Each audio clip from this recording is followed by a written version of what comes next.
الرحیم۔ قال النبی صلی اللہ تعالی علیہ وسلم القرآن حجۃ لک و علیک۔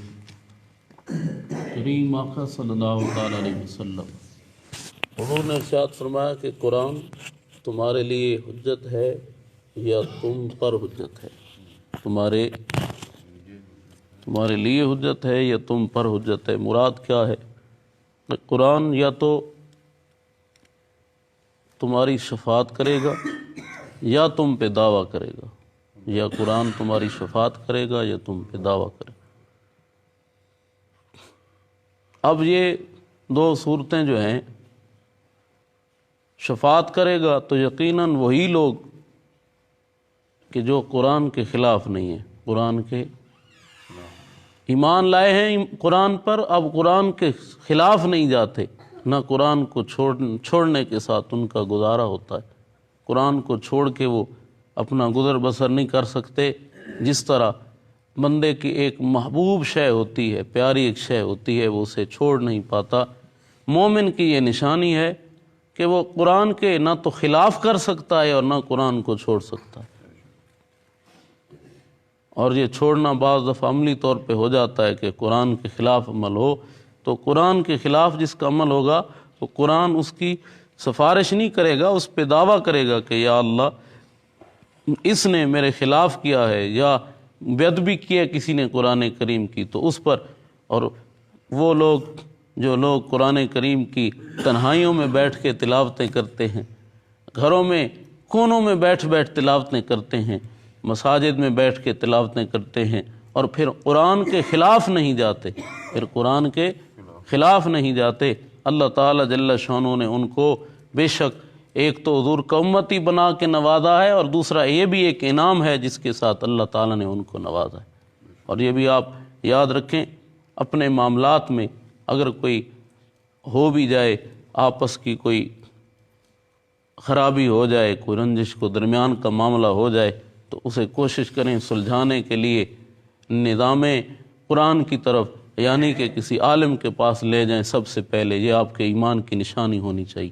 اور آپ سنیں کہ قرآن جو ہے اللہ تعالیٰ کے پیارے کلام میں پھر وہ تاثیر وہ ہے، پھر وہ اس کلام میں اللہ تعالیٰ جل شان نے اس کی شان کیا رکھی ہے۔ ایک عالم ربانی کے پاس ایک لونڈی آیا کرتی تھی، وہ پوچھنے کچھ شریعت کے مسائل، تو پھر وہ نہ آنے لگی۔ ایک دن آپ گزرے تو بازار میں ایک بندہ اسے بیچ رہا ہے، تو پوچھا کہ یہ کیا ماجرا ہے، تو بتایا گیا کہ اس کا مالک جو ہے وہ آگ پرست ہے، اس کا مالک آگ پرست ہے۔ مالک بھی آ گیا تو وہ کہتا ہے میں نے اسے خریدا تھا کہ یہ ہوشیار چالاک بھی ہے، اور یہ ہمارے معبود کو پوجنے والی تھی، یعنی یہ بھی آگ کی عبادت کرنے والی تھی، آگ کو پوجنے والی تھی، لیکن تمہارے مذہب کا کوئی بندہ آیا، وہ عالم ربانی سے کہتا ہے تمہارے مذہب کا کوئی بندہ آیا، اس نے اسے کوئی بات کہی، کچھ سنایا، یہ بے ہوش ہو گئی، اس کی کیفیت بدل گئی، اب اس کا یہ حال ہے۔ تو عالم ربانی اس عورت سے پوچھتے ہیں، اس لونڈی سے پوچھتے ہیں کیا یہ صحیح کہہ رہا ہے؟ تو وہ کہتی ہے ہاں۔ تو وہ فرماتے ہیں بتا نا اس بندے نے تجھے کیا سنایا تھا؟ تو وہ لونڈی کہتی ہے اس نے مجھے سنایا تھا فَفِرُّوا إِلَى اللَّهِ إِنِّي لَكُمْ مِنْهُ نَذِيرٌ مُبِينٌ، اللہ تعالیٰ کی طرف دوڑو اللہ تعالیٰ کی طرف، بے شک میں تمہیں اس کی طرف سے ڈر سنانے والا ہوں۔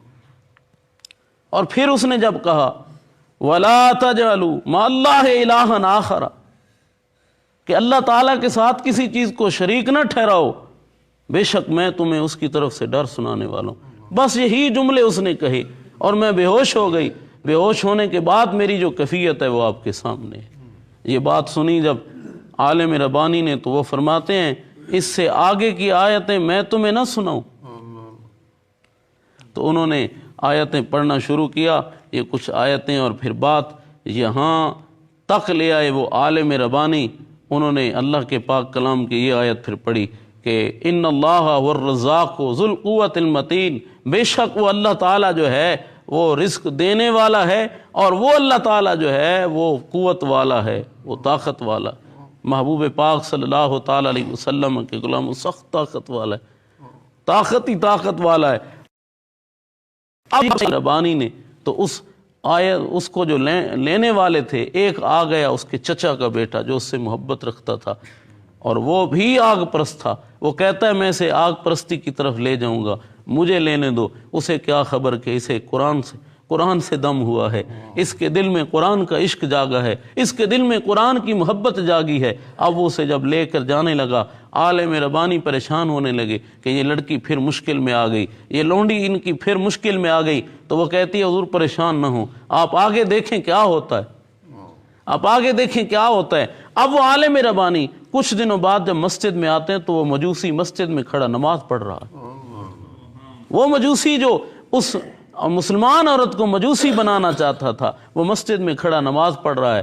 جب اس کو نماز پڑھتے دیکھا، عالم ربانی اس سے پوچھتے ہیں بتا معاملہ کیا ہے، یہ کیا ہوا ہے؟ تو وہ کہتا ہے جناب اس لڑکی کو میں تو لے جا رہا تھا گھر کہ ہم اسے مجوسی بنائیں گے، لیکن جب ہم گھر لے کر آئے تو وہ بیٹھ گئی میرے گھر والوں کو اور مجھے بتانے لگی کہ یہ مجوسیت چھوڑو، اللہ تعالیٰ کی عبادت کرو۔ اس نے ہمیں جب بیان کرنا شروع کیا، وہ ہمیں کہتی کہ یہ بات غلط ہے، یہ بات غلط ہے، تم اپنے رب کی طرف جھکو، ہمیں منع کرتی۔ ایک دن مجھے میرے دوست نے کہا کہ بھائی اس طرح کرو، اسے پھنساؤ ایک جھوٹا الزام لگا کر، ایک جھوٹا الزام لو دیتے، اینو پھنساؤ تے اینو مارو کٹو، پھر ایدے تو جان چھڑو۔ میں آخے او پھر کے کروں جی، پھر صلاح کی تھی، ہم نے مشورہ کیا، میں نے 500 دینار کی ایک تھیلی اسے دی کہ یہ رکھو امانت کے طور پر۔ جب وہ نماز پڑھنے لگی میں نے وہ تھیلی چرا لی، جب میں نے تھیلی چرا لی، اب وہ نماز سے فارغ ہوئی، میں نے کچھ وقت بعد میں نے کہا وہ تھیلی مجھے دو 500 دینار کی۔ تو جو تھیلی میں نے چرا لی تھی وہ نکالنے گئی تو وہی تھیلی اس نے میرے ہاتھ میں تھما دی، وہی تھیلی اس نے میرے ہاتھ میں تھما دی۔ جب اس نے میرے ہاتھ میں تھما دی تو ہم نے کہا کہ یہی سچی ہے اور اسی کا رب سچا ہے کہ جس کو ہم نے چاہا اس کو بدنام کرنے کی کوشش کی، اسے پھنسانے کی، اور اس کے عشق نے جو اس کا عشق قرآن سے ہے، اس کے رب سے ہے، اس نے اس کو کیسے بچایا۔ تو اس کی یہ بات دیکھ کر میں نے بھی کلمہ پڑھ لیا، میرے گھر والوں نے بھی کلمہ پڑھ لیا، میرے اس دوست نے بھی کلمہ پڑھ لیا۔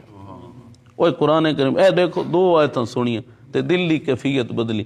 تو قرآن کریم جو ہے وہ جس نے واقعی اس قرآن سے عشق کیا، اس طرح نہ سمجھاؤ کہ فوتگی ہوئی ہے تو تب قرآن پڑھیں گے، اس طرح نہ کہو کہ جب روح نہ نکل رہی ہو پھر بلا لیں قرآن پھر پڑھائیں، نہ، بلکہ یہ سمجھتا ہو کہ اس کے بغیر ہمارا گزارا نہیں ہے، ہماری خوشیاں بھی اسی کے ساتھ، ہماری غمیاں بھی اسی کے ساتھ، ہمارا جینا جو ہے وہ اسی کے ساتھ ہے، چونکہ ہم چاہتے ہیں کہ مرنے کے بعد ہمارا تعلق اس سے نہ ٹوٹے۔ اللہ کے بندو، حضور کے ایک صحابی سفر میں تھے تو واپسی پہ آپ کو سنایا نا کہ خیمہ لگایا تو نیچے سے سورہ ملک شریف کی آواز آتی تھی، سورہ ملک پڑھ رہے تھے وہ صاحب قبر۔ تو جو بندہ قرآن کے ساتھ زندگی گزارتا ہے تو جب اس کا وصال ہو جاتا ہے تو قرآن تو اللہ کا کلام ہے، یہ تو ایسا وفا والا ہے کہ بندہ دنیا سے جب جاتا ہے دنیا کی ساری چیزیں تو اسے چھوڑ دیتی ہیں، یہ نہیں چھوڑتا ساتھ اپنا اس کے ساتھ۔ اس لیے اپنا تعلق آپ قرآن سے جوڑیں اور باطن کو اس کے ساتھ ایسا لگائیں کہ آپ کو اس کے ساتھ عشق ہو، آپ اس کے ساتھ محبت رکھتے ہوں۔ اللہ تعالیٰ جل شانہ اپنے پیارے حبیب کا صدقہ ہمیں زندگی اسلام والی، موت ایمان والی نصیب فرمائے۔